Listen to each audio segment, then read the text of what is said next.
এই পার্সেলটা পুরোপুরি একটা সারপ্রাইজ গিফট হয়ে যাচ্ছিল একজন মায়ের পক্ষ থেকে তার মেয়ের জন্য। এখন বলি পার্সেলটা কোথায় গিয়েছিল। পার্সেলটা গিয়েছিল চট্টগ্রাম সুমি আপুর পক্ষ থেকে তার মেয়ে তাজিয়ার জন্য। তাজিয়া নাকি সবসময় আমাদের পেজে ভিডিও দেখতো আর আপু সেগুলো নোটিস করে এবং নোটিস করে আপু তাজিয়ার সবকিছু পছন্দের জিনিস আমাদের থেকে পারচেজ করে নেয়। আপু আমাদের পেজে ডিরেক্ট নক দেয় এবং বলে আমার নাম্বারটা যাতে দেয়। তখন মডারেটর আমাকে সেই স্ক্রিনশটটা দেয়। আমি বলার পর মডারেটর সেই নাম্বারটা দিয়েছিল আর কি আমার সাথে কন্ট্যাক্ট করার জন্য। তখন আপু আমাকে কল করে।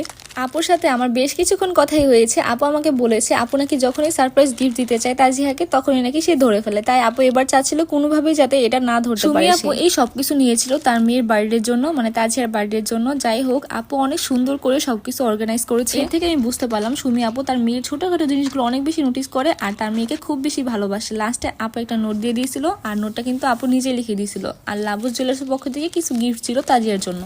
আপনারা কিন্তু কিছু প্রোডাক্ট নিয়ে খুব সুন্দর একটা নোট দিয়ে নিজের প্রিয় মানুষকে বা নিজের মেয়েকে বা নিজের বাবা মাকেও গিফট করতে পারেন। আর তাজিয়া হ্যাপি